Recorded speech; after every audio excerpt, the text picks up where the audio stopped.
Welcome to a brand new episode of the podcast entitled Couch Potatoes Unite! Exclamation point. This is a podcast based on a blog of the same name because we plan to cryogenically freeze ourselves for 1,000 years and we want to be able to appeal to Earth's future residents. I am the blogger in question and the moderator of this podcast. My name is Kylie and I love TV. If you feel the same, keep listening and or checking out the blog at couchpotatoesunite.wordpress.com as you're bound to find some common ground or something you like. For at Couch Potatoes Unite, we're all about the wonders and the unique long-form storytelling of the small screen. CPU! Exclamation point. Hope you've been following releases of brand new episodes throughout November, December, and January, and we have several more new episodes on the way. As always, though, because the panelists and I have to live lives behind the podcast, we do advocate not being couch potatoes all the time, you know. The episodes are being published once per week in mini seasons, kind of like The Walking Dead. So subscribe to the blog or the podcast via iTunes or Stitcher Radio to stay on top of brand new episodes. We have several episodes already published discussing Downton Abbey, Unbreakable Kimmy Schmidt, Forever, Game of Thrones, Orange is the New Black, The Vampire Diaries, and How to Get Away with Murder. We've taken a look back at True Blood, Ally McBeal, and The X-Files, and more episodes are in the works concerning the new X-Files miniseries, a revisit for the final season of Downton Abbey, a reminisce about Desperate Housewives, and hopefully many, many more. If you don't hear your show in this podcast format, though, check out the blog. Fellow panelists and I still write reviews, and we're always seeking new panelists, so if you have any interest in joining the discussion, say hello. We have a Facebook page, a Twitter, follow us at CPU Podcast, and an email address at couchpotatoesunitepodcast@gmail.com. Of course, you can always subscribe to the blog, our YouTube channel, our iTunes channel, or our Stitcher Radio channel, and leave comments and reviews. We love feedback. We do. We don't tell lies here, you know. Today's panel and I are looking back at a show that can best be labeled a cult classic, particularly given its airing history.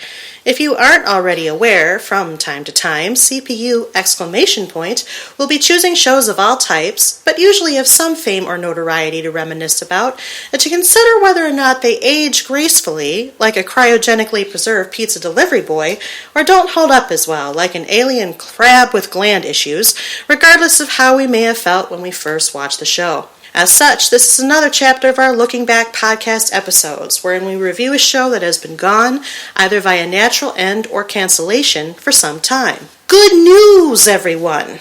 Today's haphazardly selected selection is Futurama, an animated science fiction sitcom created by Matt Groening, best known as the creator of The Simpsons. The series follows the adventures of a late 20th century New York City pizza delivery boy, Philip J. Fry, voiced by Billy West, who, after being unwittingly cryogenically frozen for 1,000 years, finds employment at Planet Express, an interplanetary delivery company in the retro-futuristic 31st century.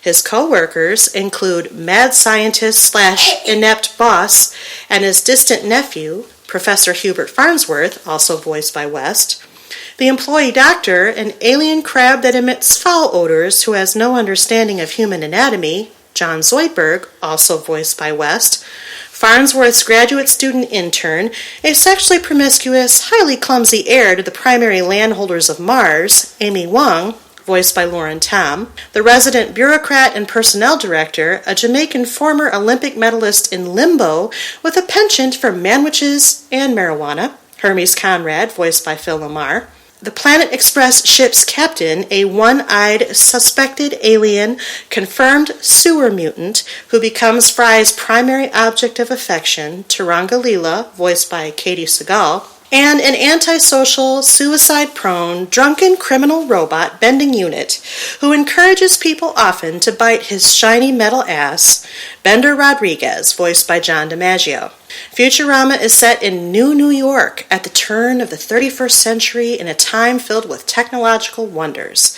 The city of New York is built over the ruins of present-day New York City, which occupies New York sewers, referred to in the series as Old New York. That's important. The series aired, get this, on Fox from 1999 to 2003 before ceasing production. Then it was revived in 2008 as 4 direct-to-video films, the last of which was released in early 2009. Cable network Comedy Central then entered into an agreement with Fox to syndicate the existing episodes and to air the films as 16 new half-hour episodes, which thereby made a 5th season. In 2009, Comedy Central picked up the show for 26 new half-hour episodes, which began airing in 2010 and 2011. The show was then renewed for a 7th season, with the first half airing in 2012 and the second set for 2013. It was later revealed that the 7th season would be the final season, as Comedy Central announced they would not be commissioning further episodes. The series finale aired on September 4th, 2013, as of now officially ending the series. Throughout its run, Futurama received critical acclaim. The show has been nominated for 17 Annie Awards and 12 Emmy Awards, winning 7 of the former and 6 of the latter. It's also been nominated 4 times for a Writers Guild of America Award, winning 2 for the episodes Godfellas and The Prisoner of Benda. Futurama-related merchandise has also been released, including a tie-in comic book series and video game, calendars, clothes, and figurines. In 2013, TV Guide ranked Futurama as one of the top 60 greatest TV cartoons of all time. Today, for CPU exclamation points look back at Futurama, we've assembled a who's who of Planet Express wannabes, ready to take on the universe of Futurama with gusto, including 2 familiar voices and 1 brand new voice. It should be noted, though, that all of our panelists have viewed the entire series and may discuss sensitive plot points, to the extent that there are plot points in an animated sitcom. So, for those of you who haven't watched Futurama, listen at your own risk, as there may be major spoilers. At this time, I'd like the panel to introduce themselves. Hello, panel. Hello. Hi. Hi. Okay, so most of you know how this works, but I'm going to refresh the listener. What I would like you to do is identify yourself by first name only, please, don't need your life story, and how you came to watch Futurama, what made you start watching, how did you find out about it, what kept you watching, and because we're in the looking back type of podcast, what I need you to tell me is, did you watch all of Futurama, all the seasons, and how did you watch them? How did you find it? Because it was hard to find for a very long time. and then, how would you rate your interest in the show? This is a CPU exclamation point standard question. Of course, the question changes each show we do. And for this one, I need you to give me 2 answers. How did you feel at the beginning of the series, and how did you feel at the end of the series? Because we're looking back. And the show, in its airing history, lasted for 14 years. Okay? Aside from the 5-year break in the middle. So, how would you rate your interest in Futurama? Do you think it's a blast from the past or the future? You like it better than anything you watch on TV currently, be it The Simpsons or Hypnotoad, like Philip J. Fry? Do you think it kicks ass and takes names and has lots of opinions, regardless of whether anyone wants to hear them, and regardless of how many eyes it has, like Turanga Leela? Good news, everyone! Do you think it's a lovely bit of science fiction, though it is so old you've forgotten why you like it, like Professor Hubert Farnsworth? Do you think it's a bit clumsy but ultimately pretty fun, splah, like Amy Wong? Are you perturbed that it doesn't follow the rules of normal animated sitcoms, in addition to the fact that it's not properly inspected, collated, and rubber stamped?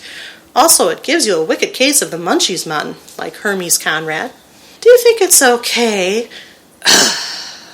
But you prefer the recurring, minor supporting characters like What's-Her-Kajigger, Zap Brannigan, Kif Kroker, Mom, or any character that might be just a head in a jar, like the head of former and deceased President Richard Nixon? Roo! I can't do him, I'm sorry. I do not have a Nixon impression. Do you think it's poor, hungry, homeless, incompetent, and stinks a little, or a lot, like Dr. John Zoidberg? Or can Futurama bite your shiny metal ass, like Bender Rodriguez? I can start. My name's Nick. Hi, Nick. I love Futurama. I don't know if that's the answer to any question you asked. It's not. I started watching it because I'm lazy, and it was really easy to just not change the channel off of Fox from Simpsons to The X-Files on Sunday night. That's a fair point. That's how I found out about it. Okay. I kept watching it as soon as the DVDs came out of the first 4 volumes, I think they call it. And I rewatched it until I was able to rent the movies. That's how I watched the movies the first time. Rented them, and then would watch reruns whenever they aired, and then the new ones. It's Comedy Central? Yep. I watched them as they aired as well. I've loved it the same throughout. I think the new Comedy Central episodes, some of them might not be as good, but there are still some that are like the best episodes of Futurama exist in those seasons, in my opinion. So I think that would make me Leela, because I would defend it. It kicks ass and it takes names. Sure. At both beginning and end of the series. Yeah. Okay. I love the last episode. Yes. Okay. All the way to the end. It kicks ass and takes names, and you have lots of opinions. Yes, I do. That's true. If you listen to this podcast, that's all true. Well, welcome back, Nick. Hi, I'm Kristen. I started watching Futurama, and how I found out about it because the guy that I was dating at the time really, really liked it. So we started watching it on Netflix, and I was able to catch up in time to watch the last 12, 13 episodes in real time as they aired on Comedy Central. My interest in the show, probably when I first started, I should make a disclaimer, I have never seen an episode of The Simpsons ever. What? Yeah. Shocking. So I kind of came in. How can you have missed that? It's been on for like 20 years. 20, it's been on almost 30. 30 years! Oh my god. Okay.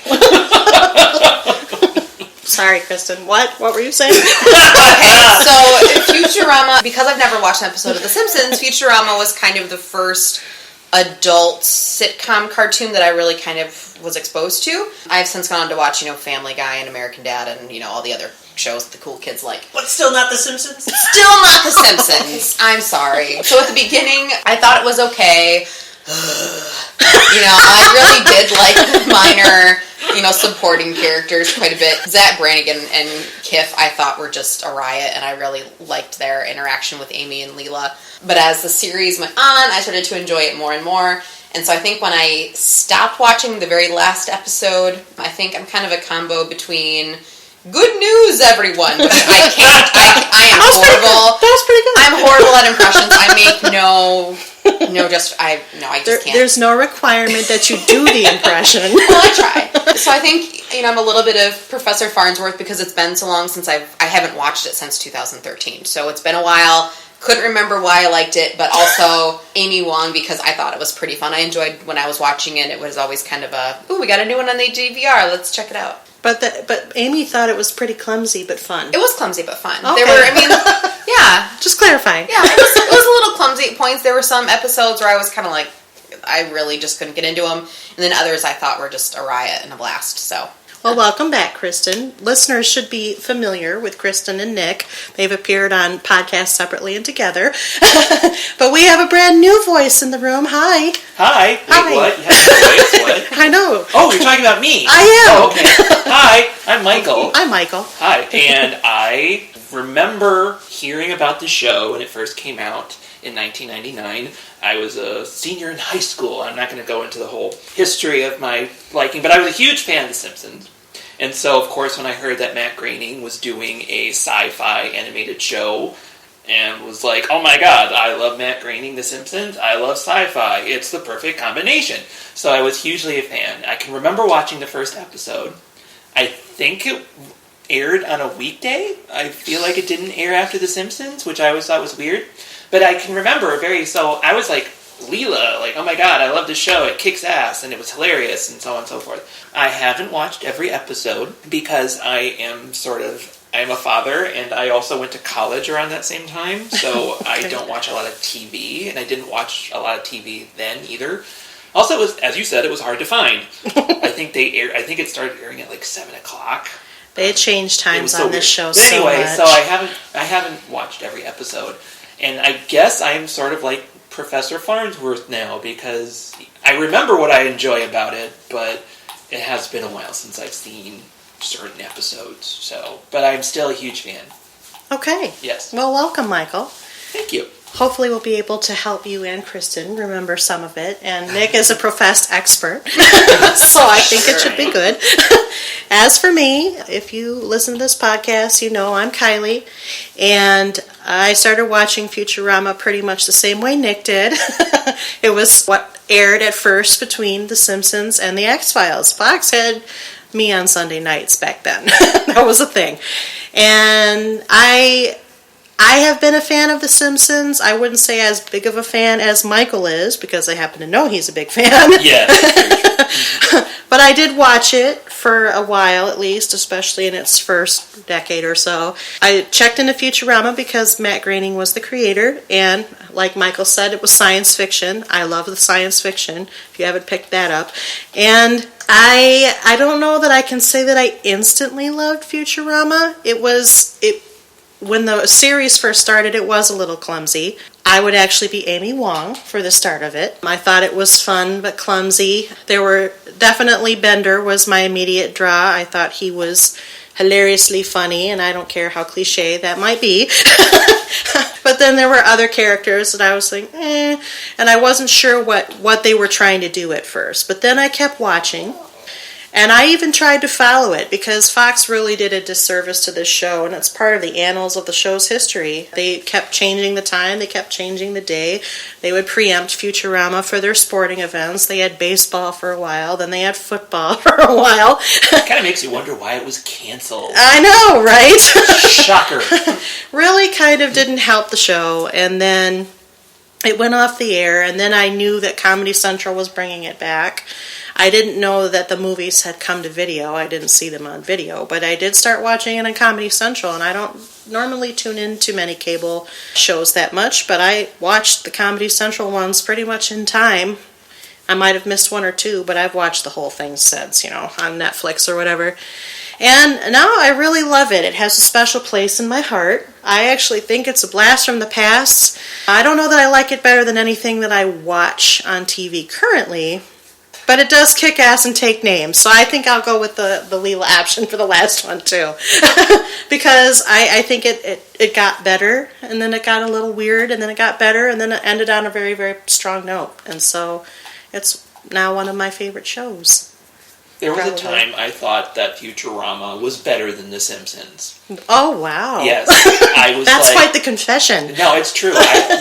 It was probably the second season it was airing on Fox, and I was like, oh my goodness, this show, it was ballsy. It was, I think they were like, we have nothing to lose, let's just do whatever we want. And they did whatever they wanted, and there was nudity, there was sex and violence and stuff they couldn't get away with on The Simpsons, and so I was like, man, this show is really going for it. So there was a time that I thought the Futurama was better. It's funny what being on the bubble will do to you. And it was permanently on the bubble pretty much from its inception. They really did what they wanted. One of their notes from Fox was, make sure right at the get-go, to make a good show, you have to have a problem, a threat, and that has obvious consequences. And after they got that note, the next episode they did, the Harlem Globetrotters from their planet come and challenge them to a basketball match, and a character says almost exactly these words. What are the consequences if we lose? Nothing. And it's one of my absolute favorite episodes, that one. It has the time skips, and it's... Oh, yeah, the time skips. It's so good. And it has, it's one of the ones with the nice... For such a weird, ridiculous, over-the-top show, it has these heartwarming moments that they could bring you from from their ridiculous monsters and aliens. It's, I think, very talented, good writing. So... yeah, that's why it's always going to be my favorite. All right. Well, that's a brilliant segue, Nick. Thank you. Oh, you're welcome. So let's start generally. We'll maybe work a little bit more specifically because we're looking back. We're reflecting on the whole show. You can reflect however you want.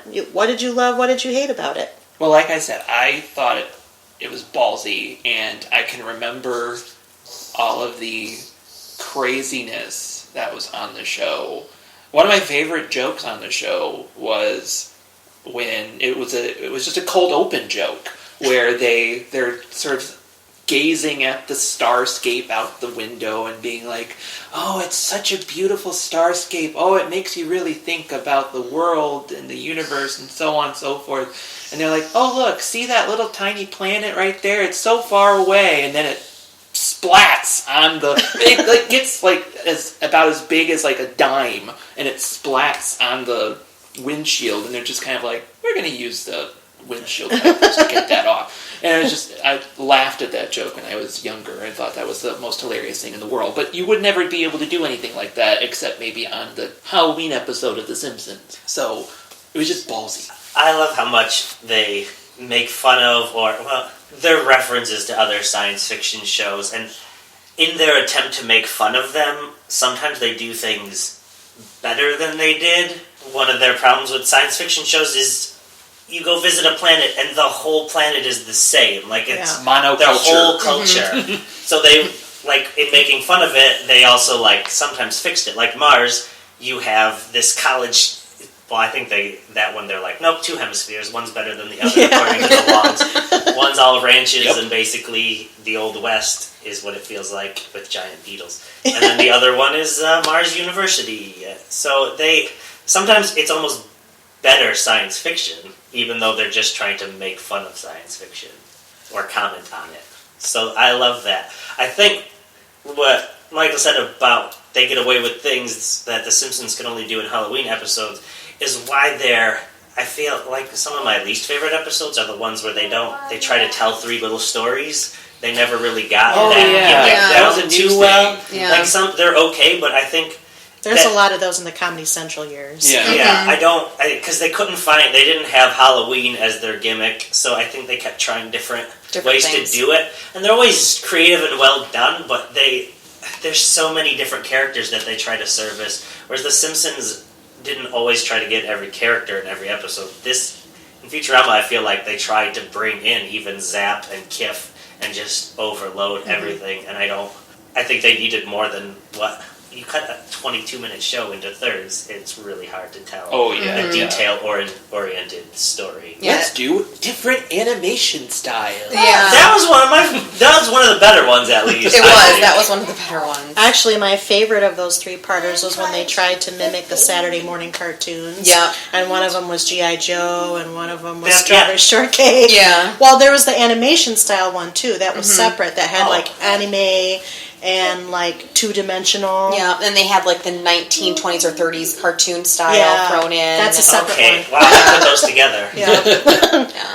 I like the Mutual of Omicron one, though, where they're fishing, one of them, and then I don't know. I don't like that one. It's not the best episode, but it's my guilty pleasure. But you like the salmon spawning thing. I work at a zoo, And the so there's some seal. good funny things in there. So the 3 acts where it's a completely different story are not my favorite. In response to one of your points about sometimes they did science fiction better, one of my absolute favorite episodes of Futurama, easily top 5, if not the first one, is when they brought the entire Star Trek original cast. Yeah. Oh my god. So good. And the energy being was really just a teenager playing with his toy Star Trek figurines. First of all, I think that might have been, I know it was in the initial run, but that might have been one of their season finales, and I don't remember which one. But thanks to the Star Trek cast for all coming on and doing that. Except Jimmy Doohan. Well, I think, wasn't he Nope, dead? he wasn't. He said no. The writer said he almost named that episode, "We got everyone but Scotty." That's why it's Welshy. Because they didn't have bones Welsh. because DeForest Kelly was died, but they just had the character silently, but they were like, hey, he doesn't want to do it, we'll make fun of the fact that he said no. He just didn't want to do anything regarding that Shatner was involved in anymore. Jeez. Wow. Bill Shatner is a subject for another podcast. Is it a subject for an entire podcast? Probably. Could be a 50-hour discussion, but that's another story. What do you think, Kristen? I don't know. Like I said, I was kind of dragged into it, so I kind of started off a little hesitant to like it at first. But I will say one of the episodes that really sticks out to me still is the episode with Fry's dog. Oh yeah. Where they find the dog, and I'm a huge dog lover, and so that episode really kind of hit home because I had just lost like my own family pet at the time when that episode came into my life. The feels. Right. And so I just thought that's the episode that I remember the strongest and that I had that connection to, because I really liked when they did the heartfelt moments, but I also liked when they kind of took a jab at modern technology with the literal iPhone from the mom. Anything that Mom Corp did, I loved. I liked how they just kind of, took it and amplified it. I don't know, but I really enjoyed a lot of, like I said, the minor characters. The whole head in the jar thing was very sci-fi to me. And I liked they were able to bring back, and it made perfect sense. That, of course Richard Nixon's there, because his head's in a jar. Of course he's there. I don't know, the Kurt lady, I always... That blessed woman. Patty is her actual name. Yeah, thank you. But yeah. She doesn't know anyone's name, so that's why I called her What's Her Kajigger. Yeah. Well, that's how everybody knows her, too. I don't know, I really enjoyed the minor characters and, the little jabs at modern society, and that's what kind of drew me in. It certainly helps that the head in a jar is just an easy way to bring in guest stars. It was, yeah. That was a good gimmick. It was a good gimmick. There's the head in a jar museum. That They're just tons and tons One and tons. of my favorite jokes, we see the Hall of Presidents, and they have two Grover Cleveland. Because he served 2 non-consecutive terms. Yeah. Like, what? Okay. No, that was brilliant. It's just, again, it's taking, the idea and then it's just taking it up a notch. And I remember that was just hysterical. That's the best part of Futurama for me, because I aside from a few episodes, I'm not going to be able to differentiate them all. First, there's quite a few of them, and second, they all have different conceits and themes that they play with. But there are so many Easter eggs in Futurama and so many science fiction in-jokes, and you can literally watch and rewatch this show and find something new, some visual gag, some joke that they say that you may not have got the first time. And there's just whole new ways to laugh at it. There's endless rewatchability because of that, and since that was kind of my first jump into sci-fi in general, really, it's like I could probably go back and rewatch it now with all of my Doctor Who knowledge and everything else that I've been exposed to and totally have a different viewing experience. That's what's nice. They, as much as they want people to laugh, they're going to put things in there, and whether or not you get it or you see it, they don't care because they made the show for their fans, but they also made it for themselves. Yeah. Oh yeah. But they played to the fans because they created an alien language to see if people would pick up on it, and they tried picked it up within. That was in the first episode. That's why they made a second one that was a lot harder. Which people did crack that code too. There will always be people to crack the code. Yeah. But that's awesome. They didn't have to do a second one. They just did. Yeah. They just did. I remember that alien language thing. I can remember the TV Guide preview of Futurama. It was that big of a deal. It got its own preview, and they had little secrets about the show as before it aired, and the alien language thing was something that they made a huge deal about, and I was like, oh, that's so cool, and I can remember it being in background and seeing it there, but I never had the energy to try and crack it, because I was like, I don't care. Well, the show has the most PhDs of any sitcom ever, animated or not. Like on the writing staff? Yeah. Really? Yeah. Okay. Yes. And there's actually I don't know the right word because I'm not a mathematician, but the Prisoner of Benda, the one where they swap brains, they solved that using a mathematical... Yes, they did. But they had to create the Chief Harlem Globetrotter is always called in for that. Yeah. Nice. They had to create a method of solving that problem, and Futurama gets credit for that. Oh my gosh. gosh. The writing staff did it. So that they went to the next level with it, which I love. If you love sci-fi, there's so much. For George Takei, in a different episode, literally yelling at Scott Bakula for ruining the Star Trek franchise. That is a favorite moment of mine as well, and I agree with it. To having a Tom Baker cartoon walking by. Yes. Like, there's just, no matter whatever your dorkdom is or nerd thing, it's represented in Futurama in some way. There is literally, I would say once every 2 or 3 episodes, at least one Star Wars reference too. Oh, of course. So or 2001. There's at least one Hal joke every so often. Yeah. Oh, yeah. To a whole episode of the ship coming alive, trying to kill them, voiced by Sigourney Weaver. Yes. Which was amazing. That's another one of my Brilliant. favorite episodes. Because you can't even tell it's her. Right, yeah. She just, puts on a voice, but then to find that out, and of course, she's sci-fi queen, what with being alien. Yeah. We've learned that if you're writing a movie and want her to do the voice of a ship, she'll do it, because she's also the voice in WALL-E of the Axiom. That's right, she is. Oh, I didn't don't know if that. I knew that, Yeah, she just likes doing whatever. She has fun with it. Is there a favorite season? Do you have any favorite seasons, least favorite seasons? And how did you feel about the movies? On Netflix, you can actually watch them all intact, but... I like the movies. I like some of them a little better than others, but I think I'd rather watch an episode of Futurama than one of the movies. Oh, yeah. Mm-hmm. And I didn't... The fourth movie, I think, was... The one that is basically a Dungeons and Dragons... Yeah. I'm not a Dungeons and Dragons person, so I didn't need a whole movie about it using it as a touchstone, so that one's not my favorite. And I think my least favorite season probably is 1, because we're feeling it out and getting a feel. Getting a feel for the voices, even the actors. The voices kind of change, so it just took a while to get into it. But after that, I can't be like. Even the ones after, like I said, every season has some of the best episodes of the show in it, in my opinion. See, I'm the opposite of you. I think my favorites are the early seasons, mostly.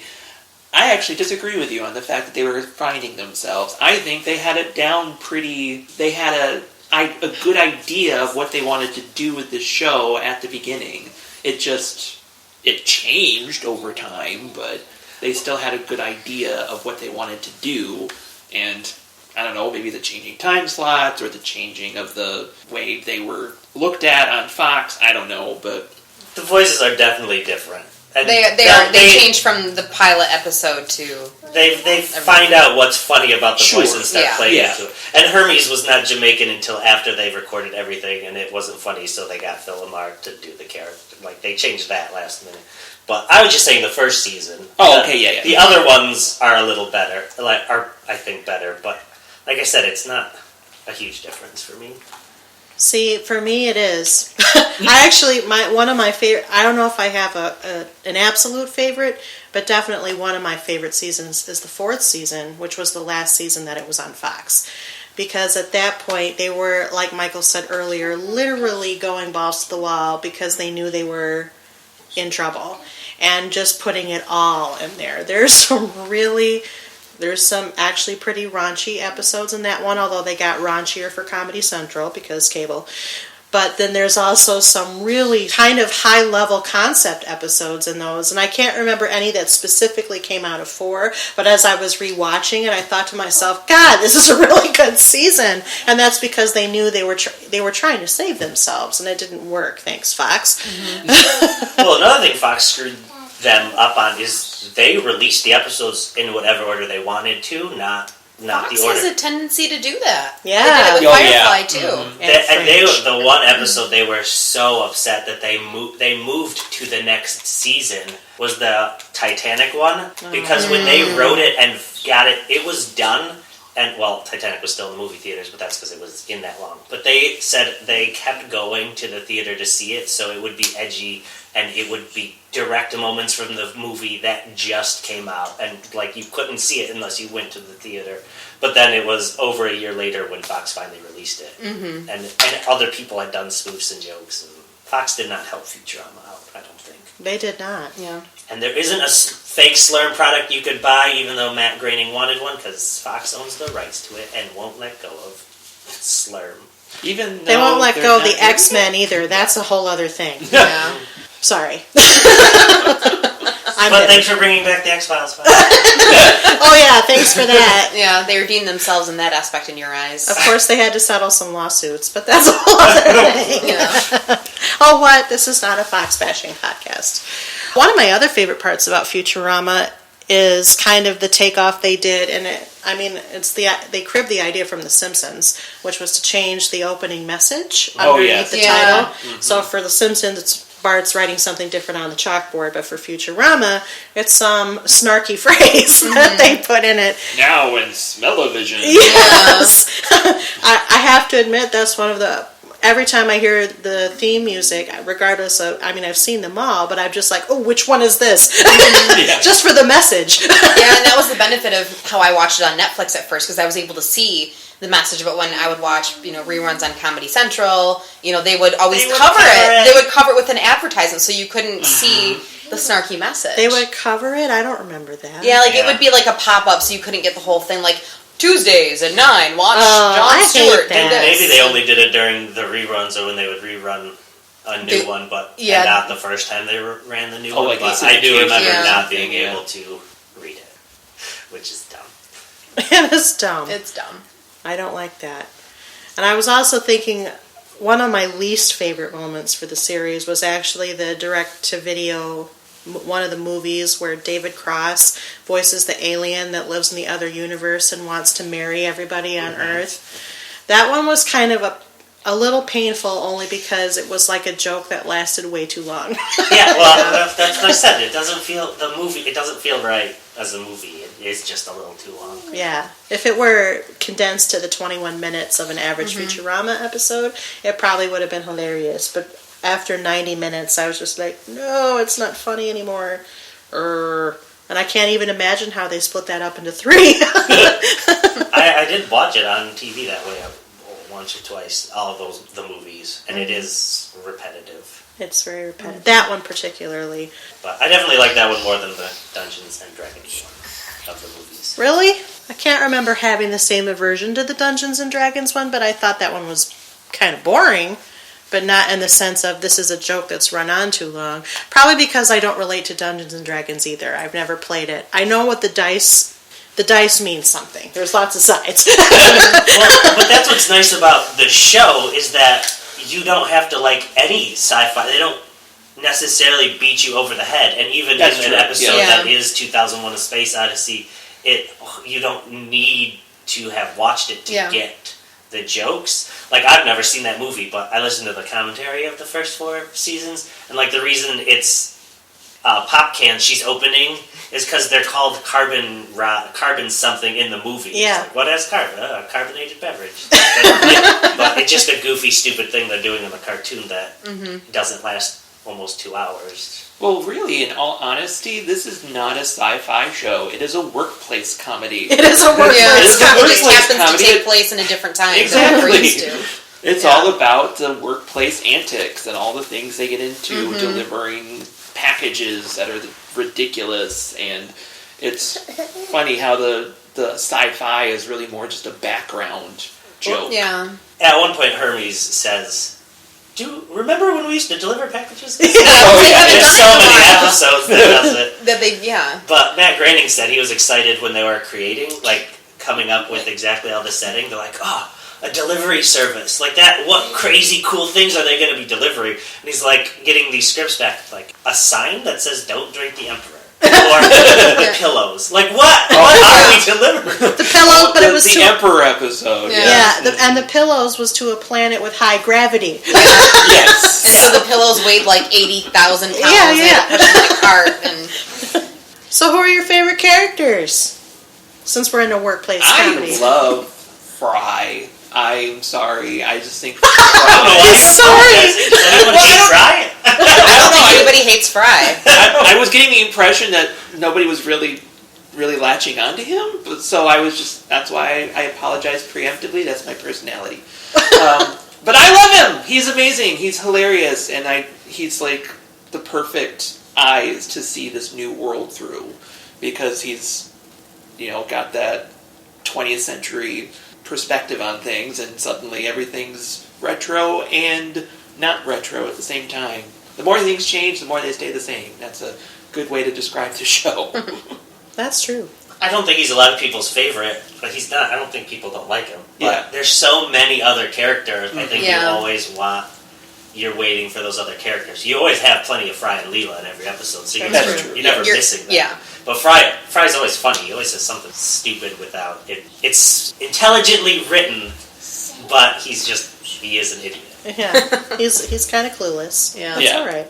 He's lovably clueless. I like Fry. I mean, I don't like him as much as Bender. I like Bender. I know that's probably the obvious choice, but he's funny. And he's so quotable. And while I was rewatching the show, I just kept injecting Benderisms into my normal everyday conversation. And people are like, what are you doing? And I said, Futurama. You know that show that used to be on? Remember that robot? So I've been saying things are fun on a bun a lot. And hey, baby, I'm back, baby. The voice cast, John DiMaggio, is just... I'd never heard of him before Futurama, and then every time I hear him on Archer, on Adventure Time, I'm like, hey, I remember you win. And it's just so, I mean, I love his voice, and his characterization of Bender is just brilliant. So, yeah, I second your love of Bender. Thank you. The voice cast is... It's incredible. Amazing. Mm-hmm. If you've ever loved a cartoon at any time in your life... Yes. You'll recognize... I mean, I recognized, the guy who voiced Fry because I grew up watching Doug on Nickelodeon. And I'm like, Doug is now, totally interested in Peg Bundy. So I love Katie Seagal. So I was like, this is like a match made in heaven for me. Yeah, it's great, yeah. Because Billy West is Ren and Stimpy. Yeah, he's done it. He was Red M&M. Yeah, he's still the Red M&M. And yeah, it's like that's my childhood. He was in everything that I watched. Well, and I have to point out Tress MacNeille and Maurice LaMarche. Yes. Tress MacNeille's been in everything. She's been in everything. So She's a Simpsons good. regular. I first became familiar with her on the Animaniacs. Yeah, she was Tiny the voice Toon Adventures. and Yeah. Tiny Toon Adventures. And she was on Rugrats, I think, too. Rugrats, yeah. Her IMDb It's page huge. Is Yes. She's in everything. She does a lot of classic Disney villain voices now. I know she's the replacement for Whoopi Goldberg for her Shenzi for Lion King Okay. role. So she's taken over some villains, and so she's a goddess in my book just for that. But. Yeah. well, and somebody else that I think has the longest IMDb page and is in all of the top grossing movies of all time. Frank Welker. Mm-hmm. Yes. And he's really his recurring character is Nibbler, but he always And not even Nibbler the voice, it's Nibbler the Squeaks. No, Yes. he's both. No, Maurice LaMarche does Nibbler the voice, I thought. No, Are you sure? I'm almost positive. Okay. Oh, if I To heard, the if I internet. heard the voice, I would be able to tell you. If No, it's Frank Welker. Yeah. Okay. They let him talk. Yeah. Okay, officially Nibbler is my favorite character. Mm-hmm. But if there's an animal that makes a noise in a movie, they just call Frank Welker. Exactly, That's yeah. true. So that's why he's in Everything. every single movie. Even though, this is a random piece of information, but they say that Samuel L. Jackson has the biggest box office return. It's actually Frank Welker. It is Frank Welker. It's Technically, because because he's in everything. Yes. He's been in so many high-grossing movies that he technically has the highest box He's office a return. boo from Aladdin. Yeah. Yeah. So they know what they're doing and how to play with stuff. And Billy West might be the best for a sci-fi because there's things that he could do with his voice that don't sound right but are perfect for aliens. Yeah. And David X. Cohen, one of the EPs, says sometimes he costs us money because we're trying to figure out what is going wrong because there's this weird anomaly, and then we find out it's something Billy is doing with his voice. He plays a gas ball that sounds like they're modulating the sound. No, he's saying the same words, but he's adjusting his vocal cords to make two different notes at the same time as he's talking. Wow. Billy West is perfect for Futurama. Yeah. Totally. And he actually, aside from maybe Tress and Maurice, voices most of the minor characters. Yeah. He's the voice of Zap Brannigan, which is Delightful. It's delightful. He actually described it as a combination of actually William Shatner and Phil Hartman. Yes. Because Phil Hartman was originally supposed to play that voice, but unfortunately passed away at that time, and so they asked Billy to do it, and he created this weird amalgamation that's now And it's just perfect. hilarious. Yeah. He also throws in, which is a Shatner thing anyway, the disc jockeys he worked around who just loved the sound of their own voice so much that they would throw an extra syllable into every word they said. Nice. Question, speaking of Zap Brannigan, does he wear pants? It's a little skirt. Ah, yes, That's what I thought. The That's debate what I of thought. the century.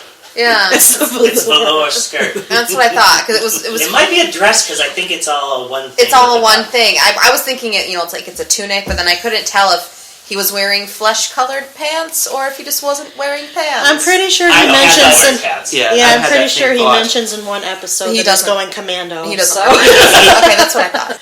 He's climbing up a ladder and Kip is underneath him and he looks up and Kip goes, Yeah, he kind of, That was a good Kip. Oh, good job. Thanks. Which is Maurice LaMarche.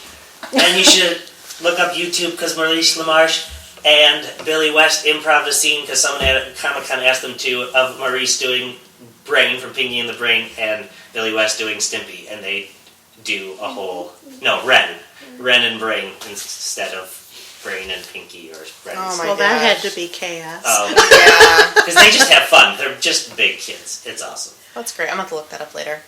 I always wonder, and maybe one of you might know, did they do table reads together before they filmed it? Oh, they must have. They must have. They do table reads, yes. Mm-hmm. They do table reads, and every once in a while, was very rarely, I've listened, the show is so good, I've listened to the commentaries more than once, because they're funny. Because they play around, the voice actors do it, and they play, it's funny. But they rarely got everyone together to do the actual recordings. A lot of times they say they never did, but then there are some things in behind the scenes where you see a couple of them at least recording at the same time. But they did definitely do table reads, and they said the only person who, whenever they couldn't make it, who guest stars a lot, that would still get people to laugh was David Herman. Mm-hmm. And that was usually, I can't remember his name, the stabby robot. Yeah, I was actually just trying to think of that, because I was thinking who are one of my least favorite characters the stabby robot would be.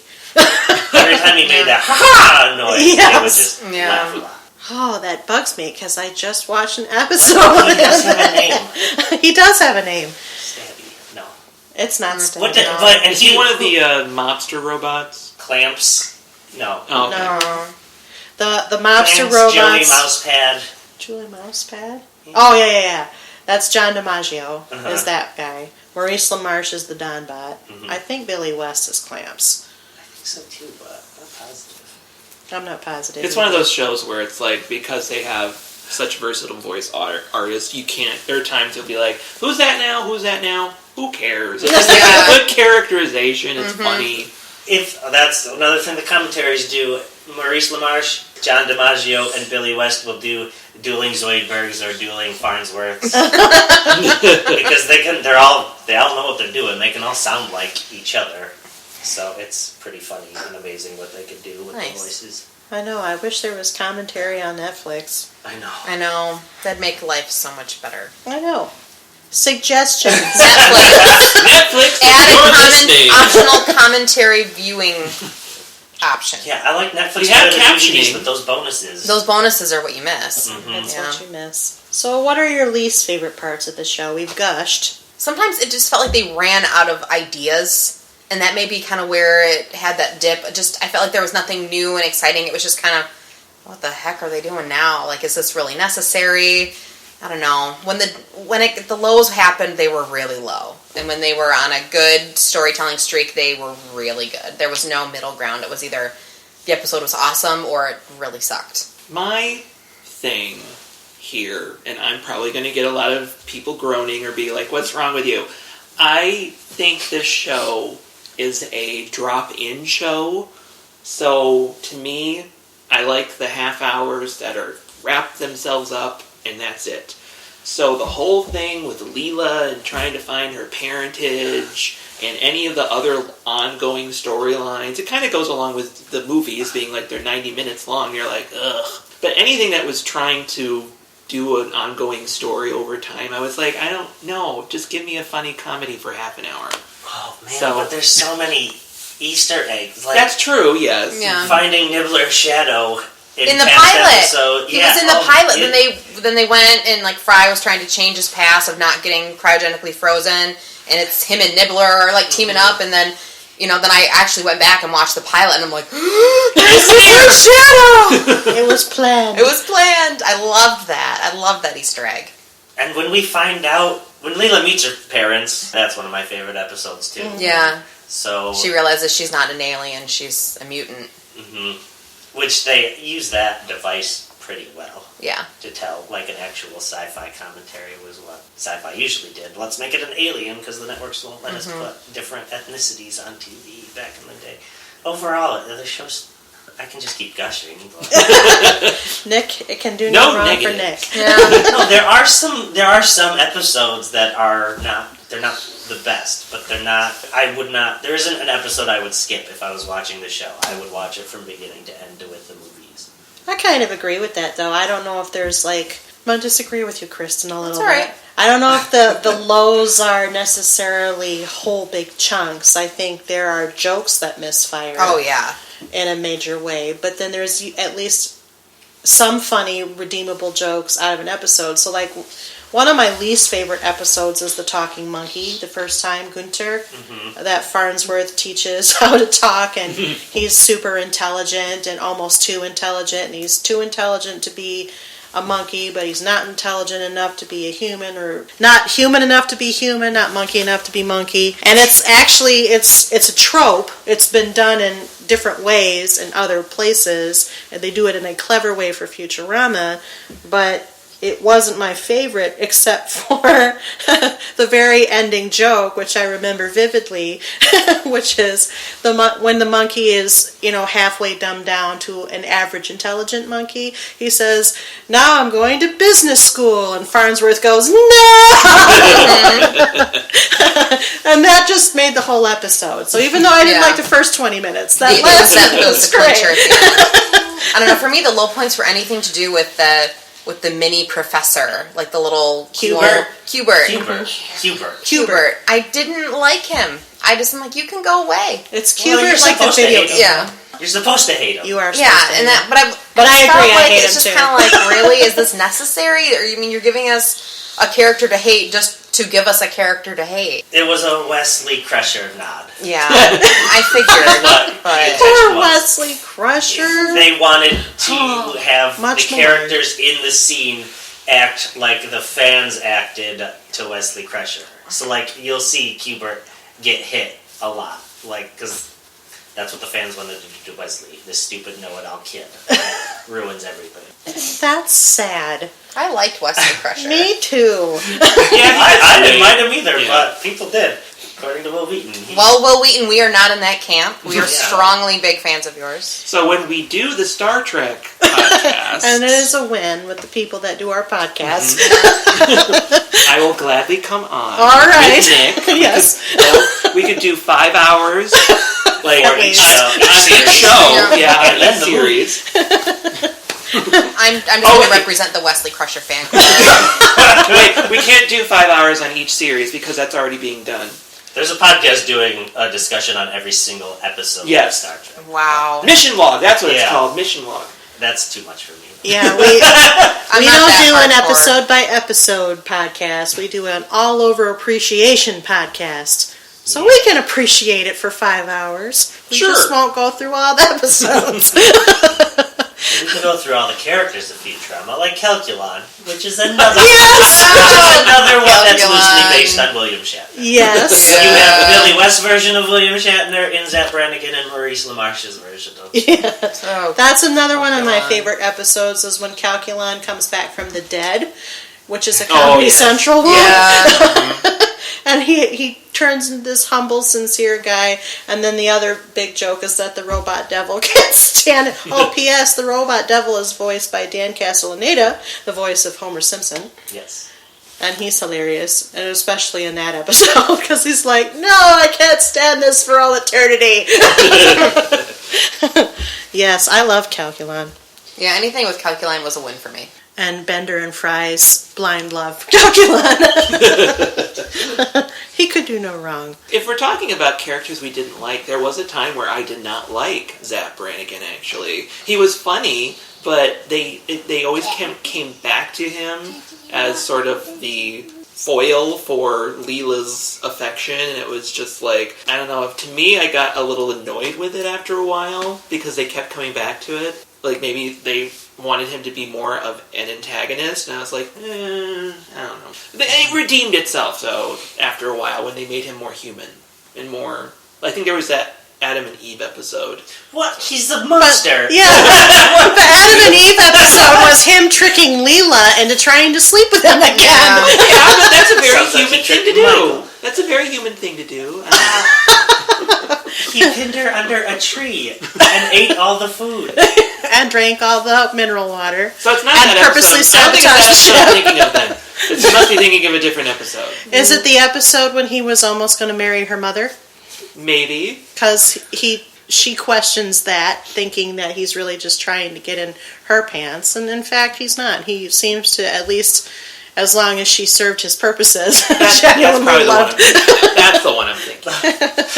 That's the only time I can think of when the Zap Brannigan ongoing joke of how can I come on to Leela this time didn't happen.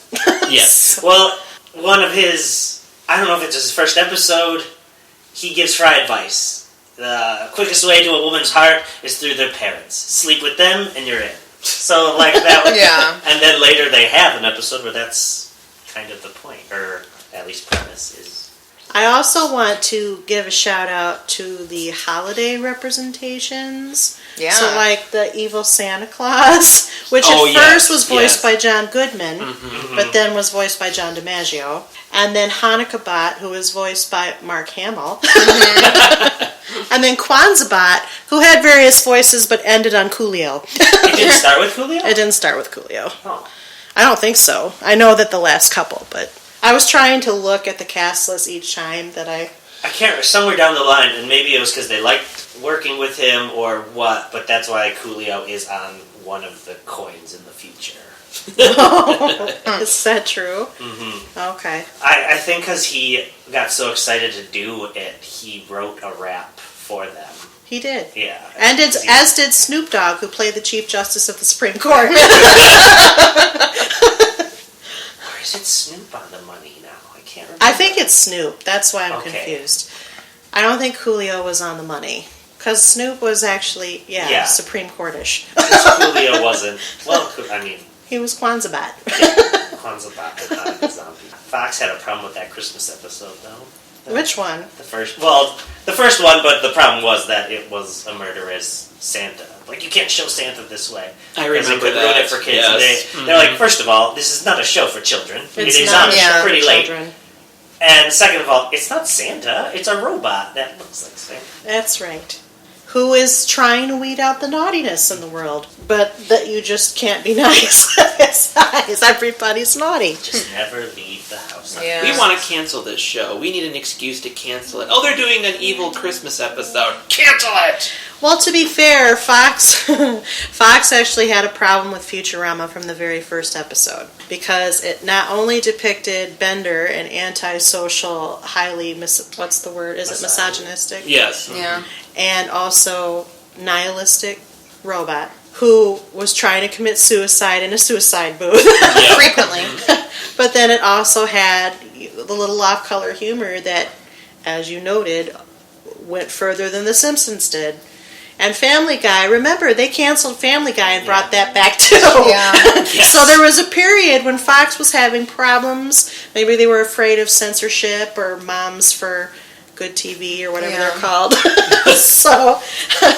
But then at some point, Matt Groening was able to negotiate much more independence and control, basically playing the card of I've run The Simpsons this long and look at what's happened. And after that, it got to be the Futurama we know and love. Mm-hmm. They had a problem that it wasn't utopia, like a lot of sci-fi goes that way. Oh, yeah. It They wasn't thought it Star was a dystopia, and they're like, well, it's not a dystopia. We don't want either. Like, if people are still happy, and they go, in their first episode, there are suicide booths, and there's a line to get in. Yes. Yes. Clearly not a happy place.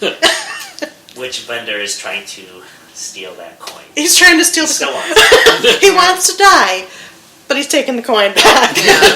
Makes sense to me. So they, of course, because of the way Fox treated them, they had several season finale or series finales along the way. That they didn't always know if it was going to be the end. Yeah. Exactly. Yeah. So they had one at the end of the fourth season that was kind of the initial first series finale because Fox canceled the show. Mm-hmm. Then they had the one, basically the last of the 4 direct video that came on to Comedy Central. They treated that last movie as the Dungeons and Dragons one was the last one.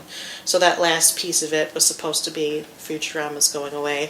And then Comedy Central ended up renewing them, and then they had the final series finale, which is the one where Professor Farnsworth has that time device that makes you go back 10 seconds, and Fry actually ends up breaking it and traps him and Leela in a frozen earth.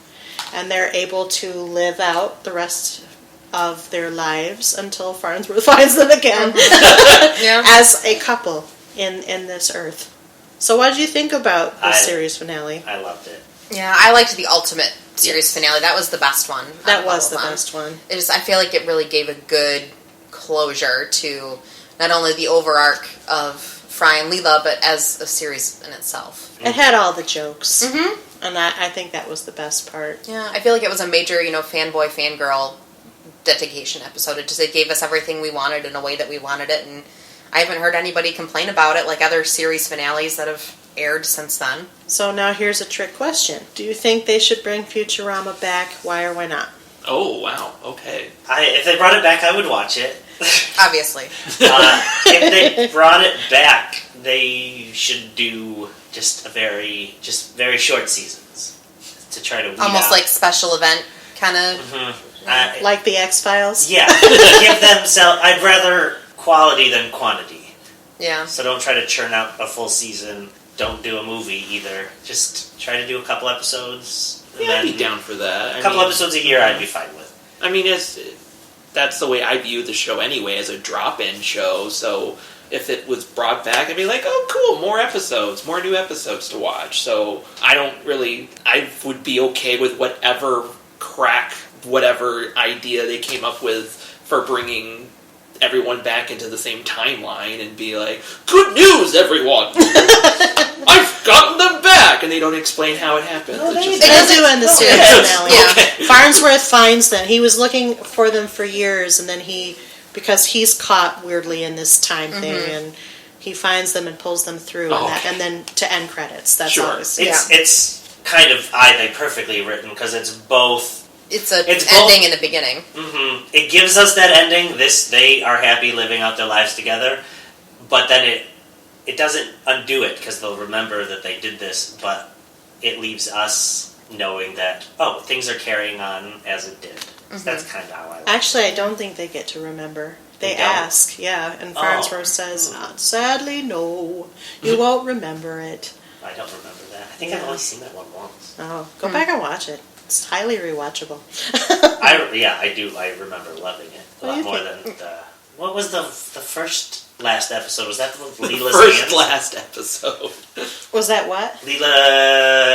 Fry and the robot devil change hands, and he plays the hypnotic flute. The the hollow flute. Mm-hmm, yeah, can't remember what it's called. But holophone. That's it. Holophone. It's a holophone. It's an instrument from an Isaac Asimov book. Yeah. Okay. That's where they got it. But I think that was their last one. Of the first four. With the first time Fox canceled them. Yeah, I think you're right. And that's not. It's either that one or the Star Trek one. Because the Star Trek one was like a huge, big event one. But that one was very touching as well. What do you think? Should they bring it back? Well, revivals are kind of all the rage right now. Everything's getting revived in one way or another. Gilmore Girls or Fuller House. Hey! Or Girl Meets World. Those are fighting words. I like all three of those, and two of them haven't aired yet. I'm feeling a Doctor Who flashback. I am not ashamed to admit that I watch Girl Meets World on Disney Channel, and I'm 29 years old. It's a guilty pleasure.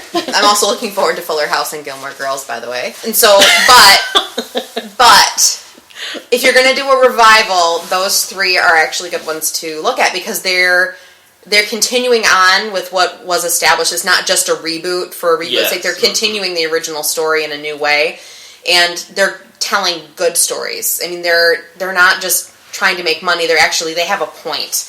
And so I think if Futurama were to come back, probably in a limited series kind of way, they would need to have a good story to tell. Whether it's just super funny or just super crazy, it needs to be good. And it needs to not be a letdown for fans who've waited this long to see it come back. The end of the world in 3016 or whatever. And how they deal with that. Yeah. Well, they've had a few ends of the world. Yeah, I know. They're pretty good at the I'm sure apocalypse the end thing. of the world episode has been played out. Yeah. I don't need it because they did bring They it up. did. And they did end it well. Yeah. And So they ended that's it true. well. It's If it doesn't come back, it won't break your heart.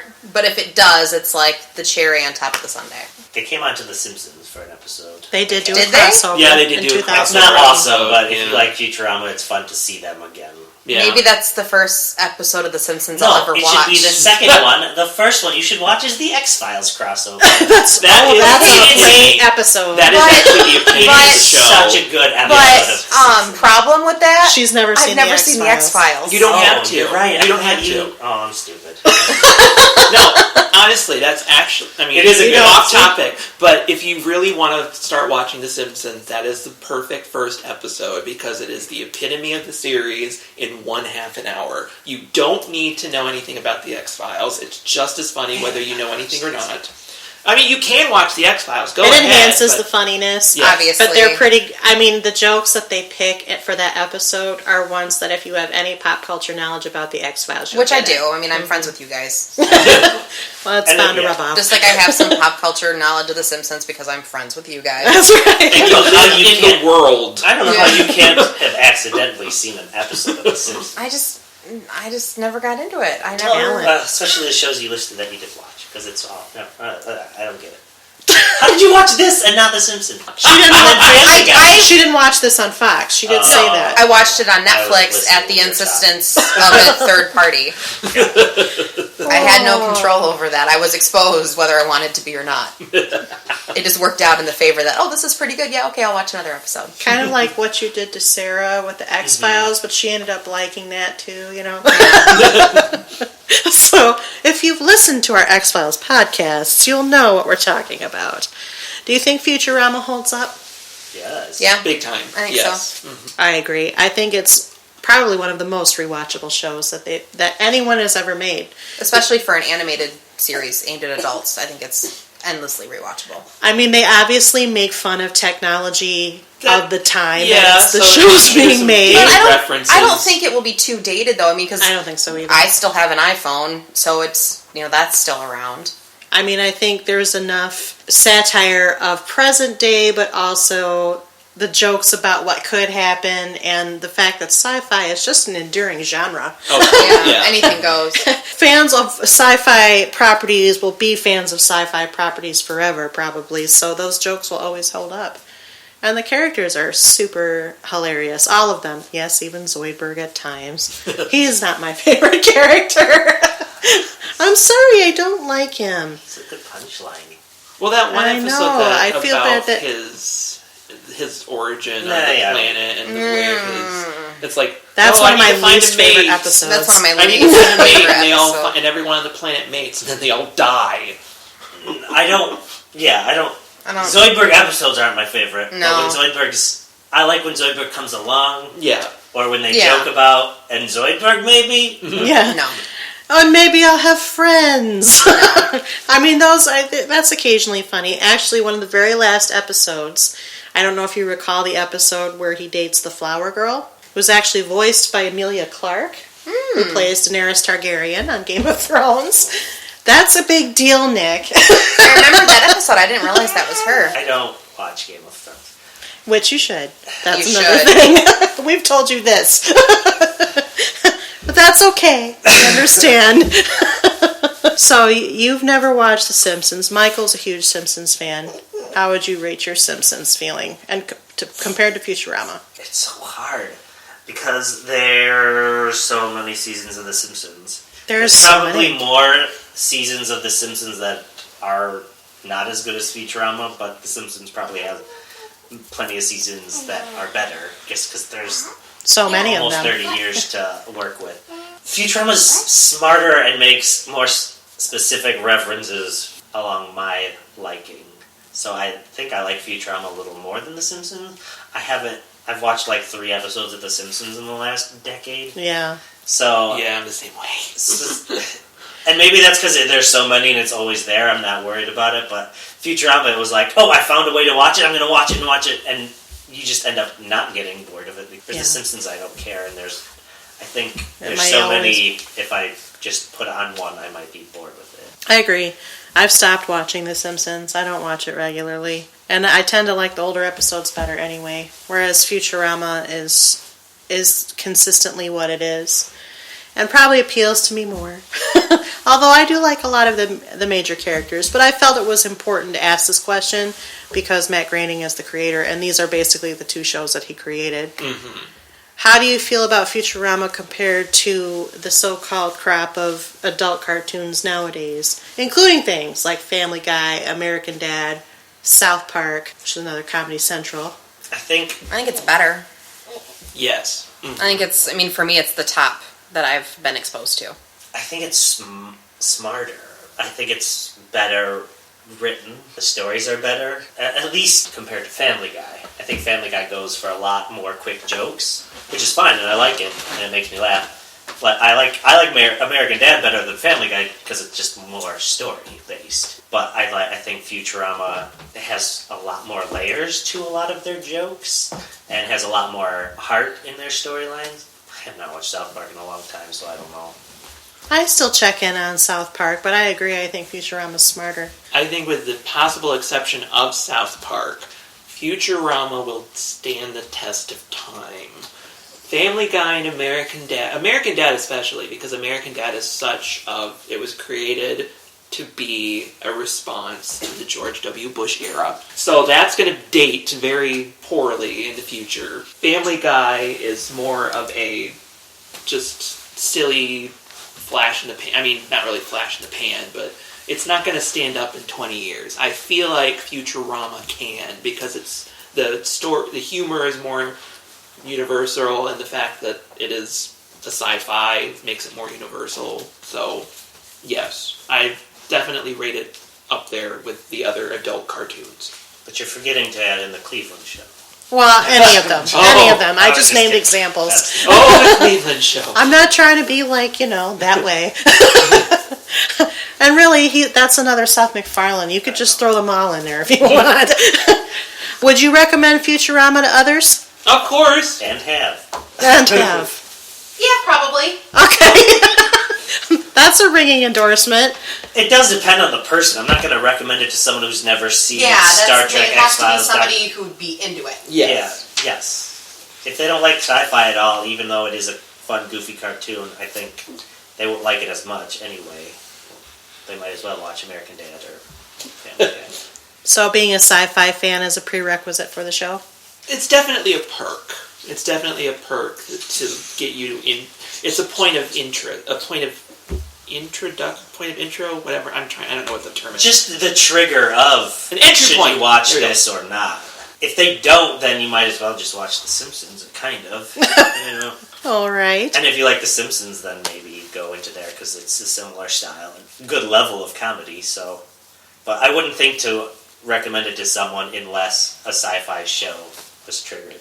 I'd probably recommend it, but I'd probably put disclaimers on it, Mm-hmm. I don't know that they'd have to like sci-fi, but I would definitely say that it isn't your average common denominator animated sitcom, which I think is the distinction you're all drawing without actually saying it. Yeah, I'll just say it. I don't care.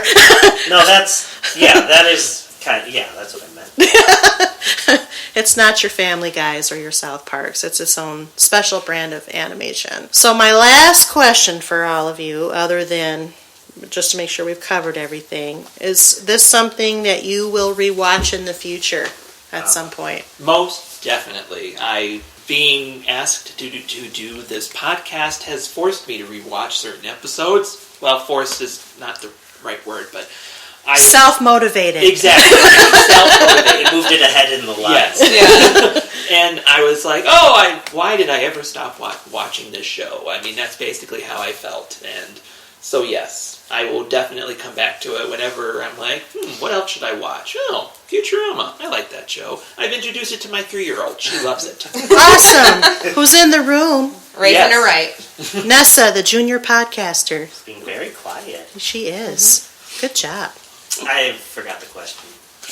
Would you watch it again? Oh my gosh, watch yes. it. Oh, yes. How many times have you watched it? Can't tell you. It's on the list for 3 of the series of Star Trek and X-Files, MASH, I don't normally tend to watch the whole series.